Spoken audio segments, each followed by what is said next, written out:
This week we're finishing the book of Genesis. Parashat Vayechi begins with the deathbed scene of Jacob, our forefather. He knows he's going to die. He asked for sickness so that he could put his affairs in order. He could bring his sons together to bless them, to forgive them, to tell them that he loved them. All the things that can bring closure at the end of life. That this is a deathbed scenario for us to learn from. And then he asked Joseph to promise, to vow, to bury him in the cave of Machpelah, the family burial plot in Israel. And Joseph vows to do such a thing, and he does. There's a huge levaya after Jacob dies.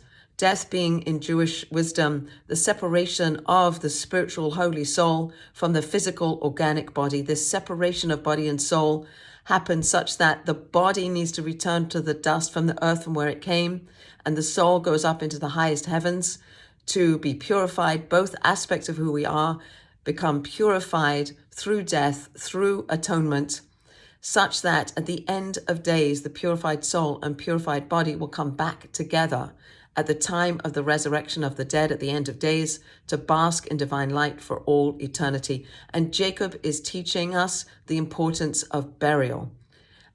At the end of the Torah portion, we read about Joseph dying, and he also asks his descendants to be sure to bury him in the land of Israel.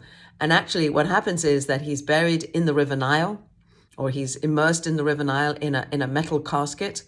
And when it's time to leave Egypt, when God redeems the Jewish people, Moses goes to find him. And he goes to the River Nile and he calls up Joseph's bones so that he can bring them with them out of Egypt to be buried in the land of Israel.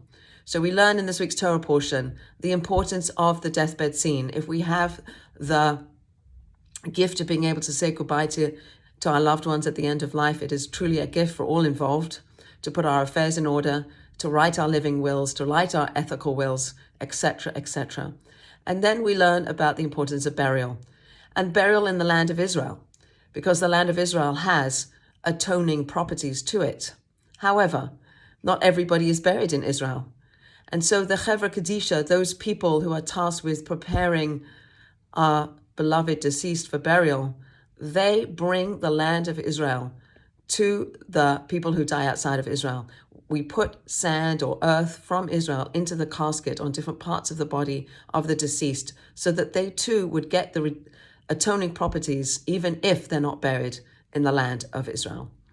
So Chesed Shel Emes is a kindness done without repayment. It is a kindness done out of our love and devotion for each other and our understanding that when we are preparing the deceased, it is not for death, but it is for life, because death is a temporary separation of the body and the soul and a temporary separation of the living from the dead.